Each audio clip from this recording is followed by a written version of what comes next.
Hello students, my name is Pushpendra Singh और आप देख रहे हैं स्टूडेंट्स मेट चैनल। इस वीडियो में हम पढ़ेंगे दिल्ली सल्तनत के बारे में that was established from 1206 AD to 1526 AD. सबसे पहली थी स्लेव डायनेस्टी, जिसको मामलुक डायनेस्टी भी कहा जाता है, 1206 से लेकर 1290 एडी तक। खिलजी डायनेस्टी 1290 से लेकर 1320 एडी तक। तुगलक डायनेस्टी 1320 से लेकर 1414 तक। उसके बाद आई सैयद डायनेस्टी 1414 से लेकर 1451 एडी तक। And last one was Lodi dynasty 1451 up to 1526 AD. आपके मन में ये क्वेश्चन आ रहा होगा कि 1206 से पहले यानी बिफोर 1206 दिल्ली की संभाल जो थी वो किस प्रकार की जा रही थी। तो इसके लिए हमें देखना पड़ेगा भारत का मैप। तो ये है ठीक आपके सामने। Towards the close of the 8th century AD, there were three great powers in India: the Palas in the east, the Gujar Pratihars in the north, and the Rashtrakuts in the Deccan Plateau. तो ये तीन राजवंश सबसे महत्वपूर्ण थे 1206 से पहले। इनकी पावर धीरे धीरे खत्म होने के बाद भारत में विदेशी आक्रमण जो थे वो होने लगे थे। और अगर हम बात करें द बैकग्राउंड ऑफ दिल्ली सल्तनत की, तो भारत में फर्स्ट मुस्लिम इन्वेजन जो हुआ था 1712 एडी में मोहम्मद बिन कासिम के द्वारा, जिसने सिंध का इलाका जो था वो जीत लिया था। द फर्स्ट तुर्क इन्वेजन जो हुआ था that was by Mohammad Ghaznavi, और मोहम्मद गजनवी ने 998 एडी से लेकर 1030 एडी तक भारत पर लगभग 17 बार आक्रमण किए। और जो सेकंड तुर्क इन्वेजन हुआ भारत पर that was conducted by Mohammad Ghori. He may be considered the founder of Muslim rule in India, जिसका रूल रहा 1175 से लेकर 1206 एडी तक। और इसी के बाद new political entity in India, the Delhi Sultanat, and this period as I discussed before can be divided into 5 distinct periods: slave dynasty, khilji dynasty, tughlaq dynasty, sayyid dynasty and lodi dynasty। तो सबसे पहले हम पढ़ते हैं द स्लेव डायनेस्टी के बारे में। सबसे पहले बात करते हैं स्लेव डायनेस्टी ऑफ दिल्ली सल्तनत, जो चली थी 1206 से लेकर 1290 तक, 1206 AD up to 1290 AD. It is also known as Mamluk dynasty. इसको मामलुक डायनेस्टी भी कहा जाता है as it is Turkish in origin. Slave dynasty का पहला जो शासक रहा वो था Qutbuddin Aibak, as he was the slave of Mohammad Ghori. Mohammad गोरी वही शासक जिसने भारत पर आक्रमण किया 1191 में। तराइन का पहला युद्ध मोहम्मद गोरी और पृथ्वीराज चौहान के बीच, जिसमें पृथ्वीराज चौहान विजयी हुए। तराइन का द्वितीय युद्ध 1192 1192 एडी मोहम्मद गोरी और पृथ्वीराज चौहान के बीच, जिसमें मोहम्मद गोरी विजयी रहा। और तीसरा युद्ध चंदावर का युद्ध 1194 एडी जो हुआ था मोहम्मद गोरी और जयचंद के बीच में, जिसमें मोहम्मद गोरी विजयी हुआ।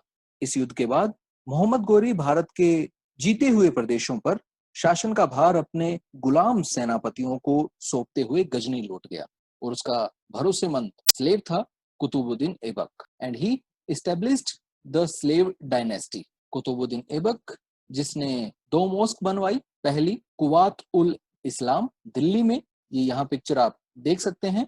सेकंड 2.5 दिन का झोंपड़ा अजमेर में, ये second picture.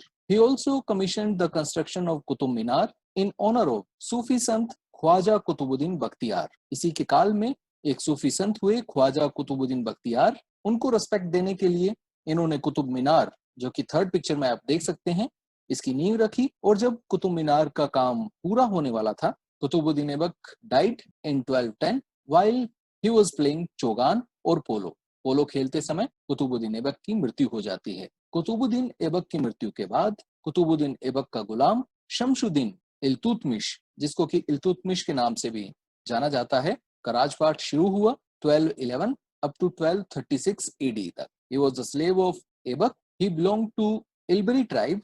He was very capable ruler and real founder of Delhi Sultanate. He shifted the capital of his empire to Delhi from Lahore. पहले भारत की राजधानी लाहौर हुआ करती थी, और वहां से शमशुद्दीन इल्तुतमिश ने भारत की राजधानी लाहौर से दिल्ली शिफ्ट की। He used silver coin, जिसको टंका बोला जाता था, यहाँ पिक्चर में आप देख सकते हैं।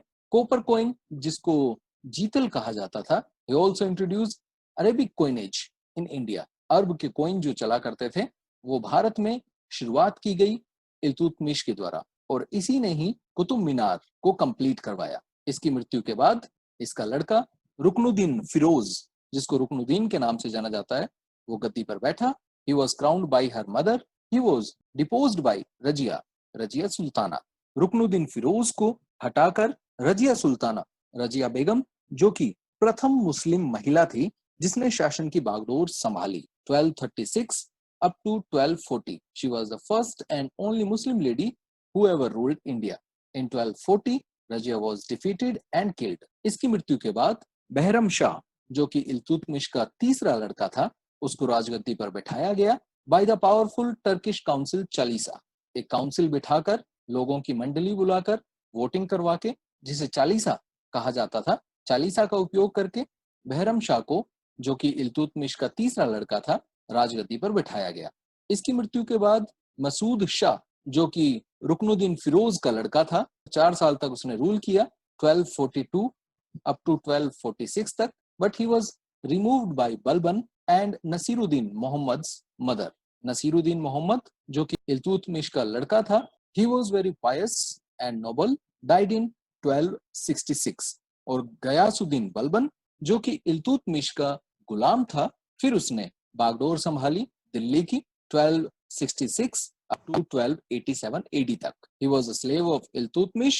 He created a strong centralized army to handle internal disturbances. He also introduced the Persian festival of नरोज। नरोज नाम का त्योहार, जो कि पर्शियन फेस्टिवल कहलाता था, उसे भारत में भी शुरू किया गया गयासुद्दीन बलबन के द्वारा। He established a separate military department known as दीवान-ए-अर्ज। दीवान-ए-अर्ज नाम से एक अलग से मिलिट्री डिपार्टमेंट की शुरुआत भी गयासुद्दीन बलबन ने की। बलबन के दरबार में ही फारसी के प्रसिद्ध कवि अमीर खुसरो और अमीर हसन रहा करते थे, जिनके वर्ड्स भी काफी फेमस हैं। गर फिरदौस बर रुए जमी अस्त, हमी अस्तो हमी अस्त। These are the words of great Amir Khusro defining Kashmir. मतलब, अगर स्वर्ग इस पृथ्वी पर मौजूद है तो यही है, तो यही है, तो यही है। गयासुद्दीन बलबन की मौत के बाद जो गुलाम वंश का आखिरी शासक हुआ वो था शमुद्दीन कैमूर्स, जिसे कायकुबाद के नाम से भी जाना जाता था। Grandson of Balban, ruled but killed by Khilji family, ruled in 1287 up to 1290, which saw the end of slave dynasty. गुलाम वंश का अंतिम शासक शमशुद्दीन कैमूर्स, named as कायकुबाद, और इसकी मौत के बाद गुलाम वंश के शासन को समाप्त कर in 1290 Jalaluddin Firoz Khilji established Khilji dynasty.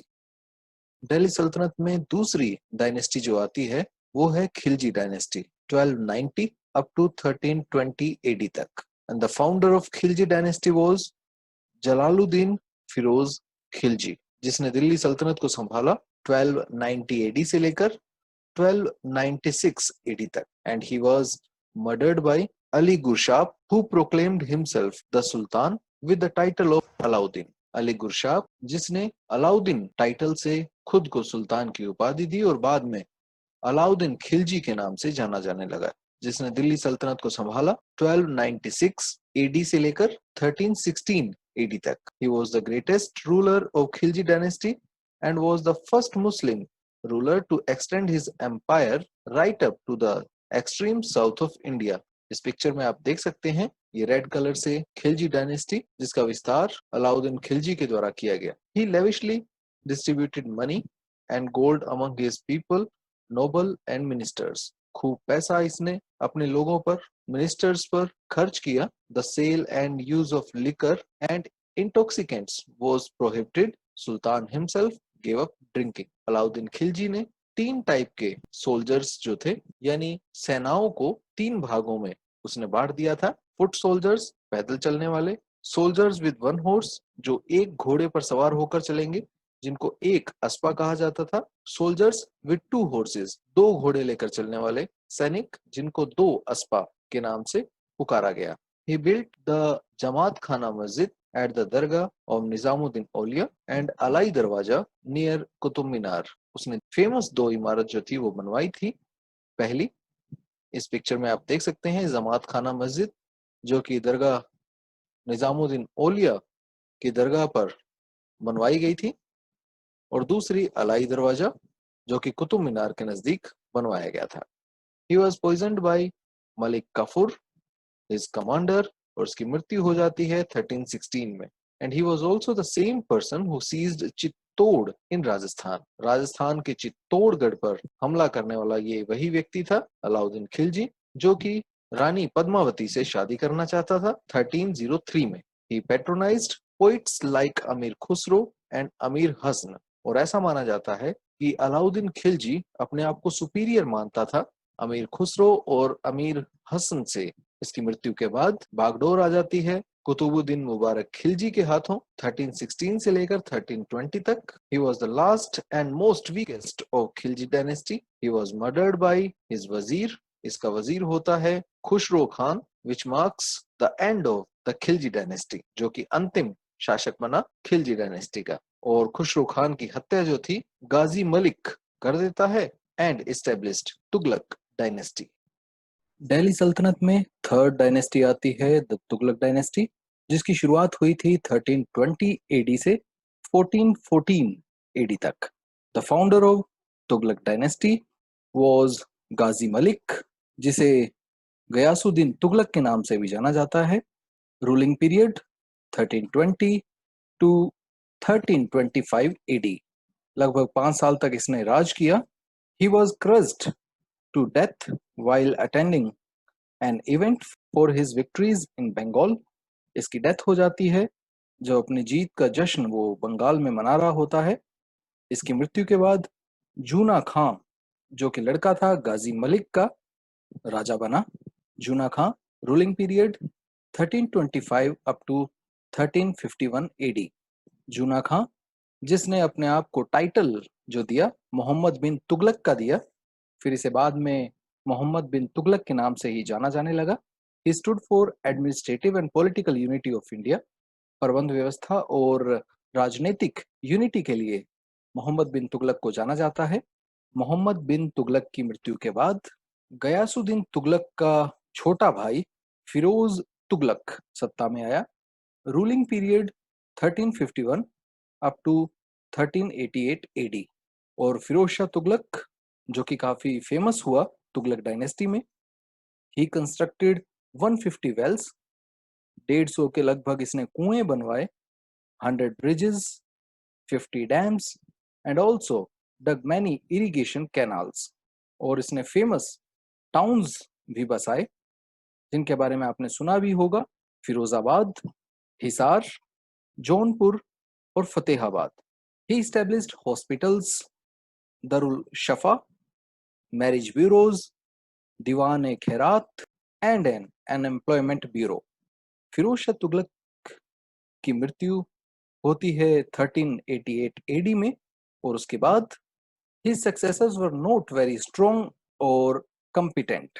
इसके जो सक्सेसर्स थे वो इतने मजबूत नहीं थे और सत्ता को संभाल नहीं पाए। इसकी मृत्यु के बाद जैसे गयासुद्दीन तुगलक शाह सेकंड, अबू बकर शाह, नसीरुद्दीन मोहम्मद तुगलक जैसे शासक हुए।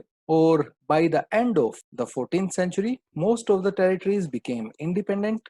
भारत के बहुत से ऐसे हिस्से थे जो इंडिपेंडेंट होने लगे, अपने अपने राज्यों में बट गए। Only Punjab and Delhi remained under the Tughlaqs, और सत्ता जो थी वो बिखर गई थी। सिर्फ पंजाब और दिल्ली जो थी तुगलक डायनेस्टी के अंडर कंट्रोल थी। और 1398 एडी से 1399 एडी, मतलब ये जो साल गुजरे, 2 साल जो थे ये गुजरे, इन 2 सालों के ड्यूरेशन में the fabulous wealth of India attracted Timur, the ruler of Samarkand. Samarkand का एक शासक था, cruel conqueror from Mongolia and descendant of Genghis Khan. Genghis Khan का एक डिसेंडेंट, जिसको तैमूर खान भी कहा जाता है, उसका आक्रमण भारत पर हुआ। During the period of Nasiruddin Mohammad Tughlaq he invaded India. और जब नसीरुद्दीन मोहम्मद तुगलक तुगलक डायनेस्टी को संभाल रहा था तो उसी ड्यूरेशन पर तैमूर का इन्वेजन हुआ। In 1398 AD Timur captured Delhi and caused the annihilation of Tughlaq dynasty by pillaging and slaughtering people, लोगों को मारना शुरू कर दिया और तुगलक डायनेस्टी का नाश जो था वो तैमूर ने 1398 में करना प्रारंभ कर दिया। He return to Central Asia. Timur यहाँ आतंक मचाकर वापस अपने सेंट्रल एशिया में लौट गया। Leaving a nominee Khizr Khan, Khizr Khan नाम का अपना एक नोमिनी यहाँ छोड़ गया to rule Punjab and established Sayyid dynasty, और जिसने सैयद डायनेस्टी जो कि तुगलक डायनेस्टी के बाद जो डायनेस्टी रूल में आती है, सत्ता में आती है, उसका एस्टेब्लिश किया खिज्र खान ने। सैयद डायनेस्टी की शुरुआत होती है 1414 से अप टू 1451 एडी तक। The founder of Syed dynasty was Khizr Khan. Khizr Khan ने कोई रॉयल टाइटल नहीं लिया था, जैसा कि Khizr Khan was the governor of Multan. He took advantage of the disordered situation in India after Taimur's invasion. Taimur के आक्रमण के बाद भारत में जो सिचुएशन थी उसका पूर्ण रूप से फायदा खिज्र खान ने उठाया। He died in 1421. उसकी मृत्यु के बाद उसका लड़का मुबारक शाह राजगद्दी पर बैठा and he ruled in 1421 up to 1434 AD. He was the first Sultan ruler to appoint Hindu nobles in the court of Delhi.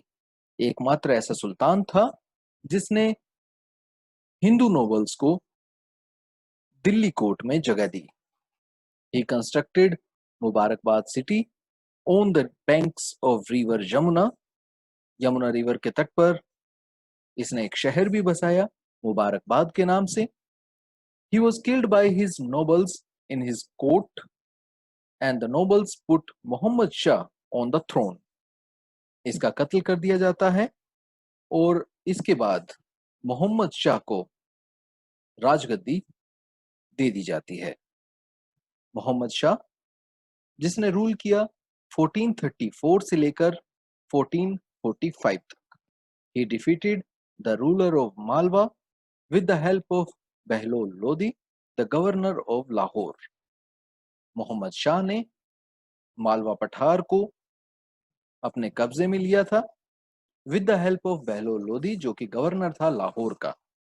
और इसकी मृत्यु के बाद अलाउद्दीन शाह राजगद्दी पर बैठा 1445 अप टू 1451।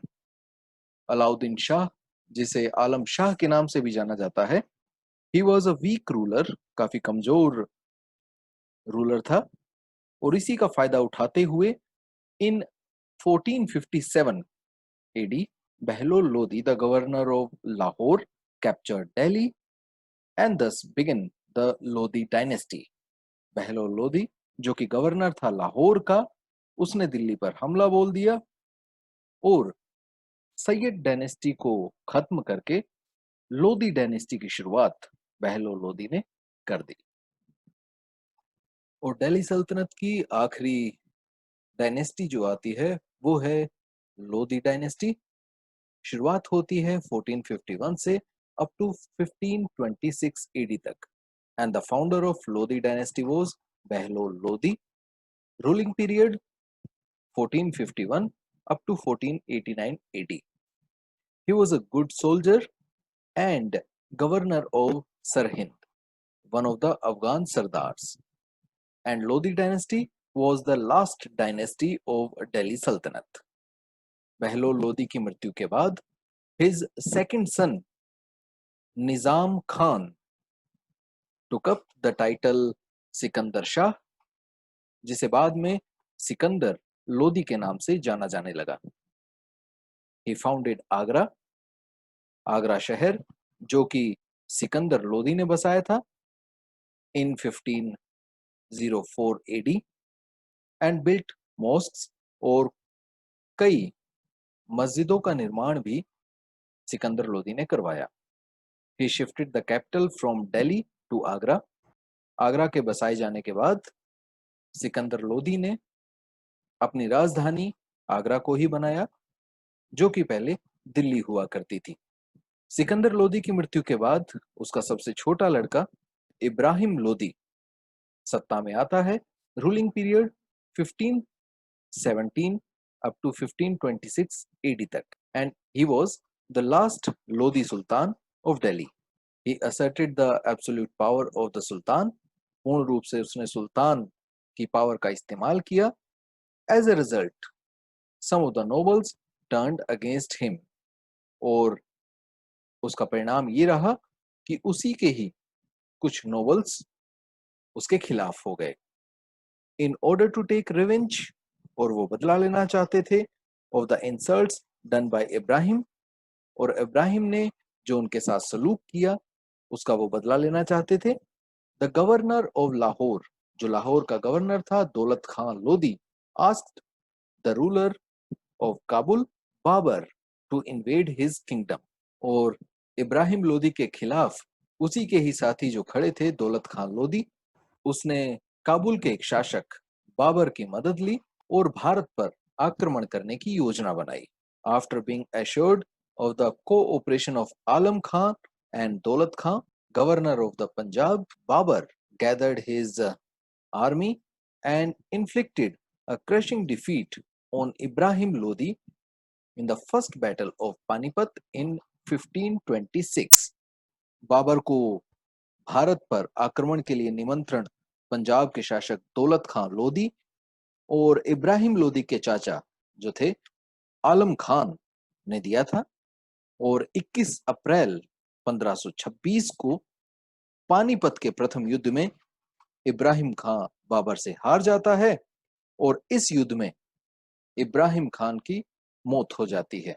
और इसी के साथ लोधी डायनेस्टी का भी अंत हो जाता है और शुरुआत हो जाती है भारत में मुगल डायनेस्टी की.